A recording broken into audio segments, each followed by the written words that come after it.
আমাদের মধ্যে অনেকেই আছে যারা ফেসবুকে একদম নতুন, একদমই জানে না যে সঠিক নিয়মে কিভাবে ফেসবুকে নিজেদের রিলস বা শর্টস আপলোড করতে হয়, ঠিক আছে? যাতে রিলসে ৫-১০টি ভিউজ না থাকে, যাতে প্রপারলি সেটাকে অপটিমাইজ হয় এবং লাখ লাখ ভিউজ। এই নিয়মটা কিন্তু সবাই জানে না। সবাই কি করে, নর্মালি ফেসবুক অ্যাপে যায়, সেখান থেকে গিয়ে ডিরেক্টলি আপলোড করে দেয়। বাট ওইটা নিয়ম নয়। এই ভিডিওতে আসল প্রসেসটাকে আমি শিখিয়ে দেবো, যাতে প্রপারলি অপটিমাইজ হবে রিলসটা এবং সেটাতে ভিউজও আসবে। ওকে, তো চলুন তাহলে শুরু করি। তো প্রথমেই ফেসবুক অ্যাপে চলে আসবেন। ফেসবুক অ্যাপে চলে এলেন, তারপর এখানে ক্লিক করবেন এই প্রোফাইল সেকশনে। তো এখানে ক্লিক করার পর আপনার যে অ্যাকাউন্টে লোড হয়ে আছেন, সেই অ্যাকাউন্টেই যদি আপলোড করতে চান, তো তাহলে এই প্রসেসটা খাটবে না। কিন্তু যদি আপনি পেজে আপলোড করতে চান, তো তাহলেই এই প্রসেসটা খাটবে, এটা মনে রাখবেন, ঠিক আছে? তো পেজে আপনি লোড করে নেবেন, ঠিক আছে? এখানে যেটা আপনার পেজ সেটাতে লোড করে নেবেন। আমার এক্সটেক হলো পেজের নাম, আমি এটাতে সিলেক্ট করে পেজে সুইচ করে নিলাম। ওকে, এরপর আমি কি করব, এখানে ক্লিক করব, তারপর এখানে ক্লিক করে প্রোফাইলে যাব। ওকে, প্রোফাইলে এলাম, এখানে দেখুন ম্যানেজে ক্লিক করব। ম্যানেজে ক্লিক করার পরে একদম নিচে আসব, এখানে দেখুন অ্যাচিভমেন্টস, এই অ্যাচিভমেন্টসে ক্লিক করব। অ্যাচিভমেন্টসে ক্লিক করার পর দেখুন রিলস, ঠিক আছে? এই রিলসের উপরে এই সি অল আছে, এই সি অলে ক্লিক করব। এবার নিচের দিকে নামাবো, দেখুন এখনো অবধি এই পেজে আমি সেরকমভাবে রিলস কিন্তু আপলোড করিনি, এটা আমার ডেমো পেজ, এটাতে আমি টিউটোরিয়াল বানাই। তো এখানে দেখুন 1K প্লেস, 2K প্লেস আর 3K প্লেসের রেকারিং অ্যাচিভমেন্ট লেখা আছে, ঠিক আছে? তো আমরা কি করব, এই 3K প্লেসটাতে সিলেক্ট করব, তারপর দেখুন ক্রিয়েট এ রিল, ঠিক আছে? তো এখানে ক্লিক করব ক্রিয়েট এ রিল। এবার এখান থেকে আপনি এই ক্যামেরাকে অ্যালাউ অ্যাক্সেস দিয়ে এখান থেকে আপনি রিলকে রেকর্ড করতে পারেন, বা আপনি কি করতে পারেন, আপনার যদি অলরেডি যে রিলটা রেকর্ড হয়ে আছে সেটাকে এখান থেকে লোড করে নিতে পারেন। আমি রেকমেন্ড করব রিলসকে আগে এডিট করে নেবেন, তারপর এখানে লোড করবেন। তো আমরা গ্যালারি থেকে এখানে ক্লিক করে ওটাকে সিলেক্ট করে নেবো, যে রিলসটাকে আমরা ক্রিয়েট করতে চাই, ঠিক আছে? তো এইটা ধরুন আমার রিলস, যেটাকে আমি আপলোড করতে চাইছি। এবার কি করব, আমি এটাকে যদি অডিও অ্যাড করতে চাই, তো এখান থেকে আমি অডিও অ্যাড করে নিতে পারি। এই অ্যাড মিউজিকে গিয়ে যে অডিওটা আমি পছন্দ বা যেটাকে অ্যাড করতে চাইছি, সেটাকে আমি এখান থেকে কিন্তু অ্যাড করে নিতে পারি, ঠিক আছে? বাট যদি না চাই, তো তাহলে ডিসকার্ড চেঞ্জেসে ক্লিক করে আমি ওখান থেকে বেরিয়ে চলে আসবো। ওকে, তো আমি অডিও অ্যাড করলাম না। যদি আপনি টেক্সট অ্যাড করতে চান, তো টেক্সট অ্যাড করতে পারেন, আমার দরকার নেই।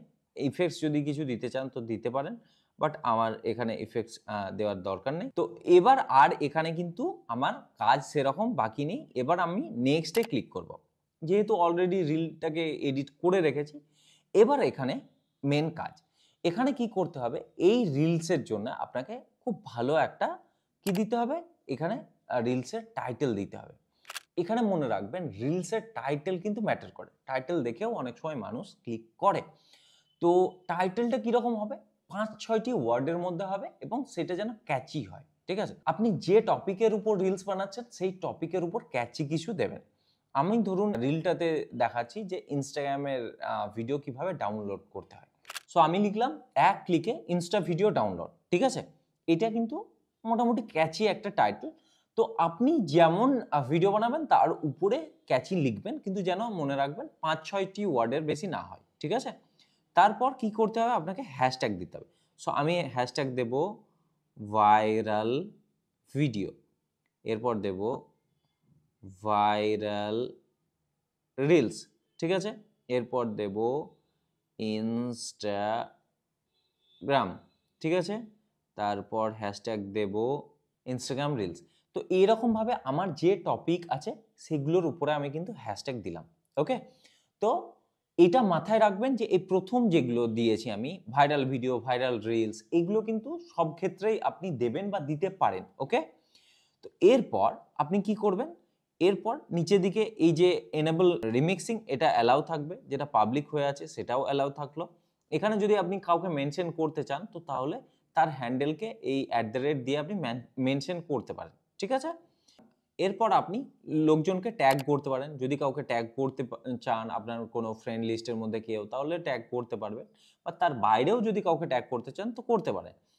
লোকেশনে গিয়ে আপনি লোকেশন ট্যাগ করতে পারেন। ধরুন আমি এই মুহূর্তে আছি কলকাতাতে, তো আমি কলকাতা ইন্ডিয়া সিলেক্ট করে নিলাম। কোন টপিকের উপরে আছে এটা খুব একটা বেশি ইম্পর্টেন্ট নয়, বাট স্টিল আপনি যদি চান তো তাহলে করতে পারেন, ঠিক আছে।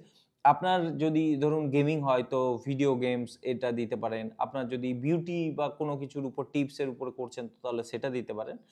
আমার এখানে খুব একটা প্রয়োজন নেই, এবং আমি যে টপিকের উপর বানাচ্ছি সেইটার উপর কি দিতে পারি, আমি এখানে যে অপশন অ্যাভেলেবেল আছে সেই হিসাবে কনজিউমার টেক দিতে পারি, বাট দিয়ে কোনো লাভ নেই। খুব একটা ইম্পর্টেন্ট কিছু নেই, আপনি দিতে চাইলে দিতে পারেন। এরপর বুস্ট রিল, এটা আমরা অপশন অন করব না। এরপর সি মোর সেটিংসে যাব। এখানে যদি কারোর সঙ্গে কোলাবোরেট করতে চাইছেন তো তাহলে ইনভাইট কোলাবোরেটরে গিয়ে তার নাম বা ইউআরএল লিখে আপনি সার্চ করে আপনি তাকে ইনভাইট করতে পারেন। ওকে, ইম্পর্টেন্ট আর কিছু নয়। এবার হচ্ছে কভার টেস্ট।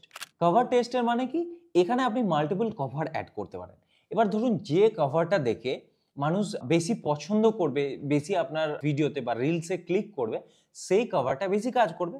তো আপনি এখানে মাল্টিপল কভার কিন্তু লাগাতে পারেন, ঠিক আছে। তো অরিজিনাল কভারের পর আপনি ধরুন এইটা ভালো লাগলো, ঠিক আছে, তো আপনি একটা এইটা সিলেক্ট করলেন, তারপরে আপনি আর একটা সিলেক্ট করতে চান, তো ধরুন এটা সিলেক্ট করলেন, এটা আপনার পছন্দ হলো, আরও একটা অ্যাড করতে চান তো তাহলে আপনি ধরুন এটা সিলেক্ট করলেন। আপনার মর্জি, আপনি করতে চাইলে করতে পারেন, না হলে এখান থেকে ক্যান্সেল করে দেবেন, ঠিক আছে। এরপর সেভ বাটনে ক্লিক করলেন। ধরুন আপাতত এটা এখানে শো করছে, পরবর্তীকালে আপনার যে আদার্স যে কভারগুলো আছে সেগুলো একে একে শো করা হবে, দেখা হবে যে মানুষ কোনটা বেশি পছন্দ করছে। হয়ে গেল। এরপর আপনি কি করবেন, এরপর আপনি এটাকে যদি ডাউনলোড করে বা ড্রাফটে সেভ করে রাখতে চান তো তাহলে এখানে ক্লিক করবেন, যদি না করতে চান তো তাহলে শেয়ার নাওয়ে ক্লিক করবেন, ঠিক আছে। তো তাহলে কি হবে, এটা শেয়ার হয়ে যাবে, ঠিক আছে। তো এইভাবে যদি আপনি আপনার ভিডিও আপলোড করেন বা রিলস আপলোড করেন তো আমি কথা দিচ্ছি এতে প্রপারলি অপটিমাইজ হবে এবং এতে অনেক বেশি ভিউজ আসবে, যতটা ভিউজ আপনি নর্মালি আপনার রিলস থেকে পান, ঠিক আছে।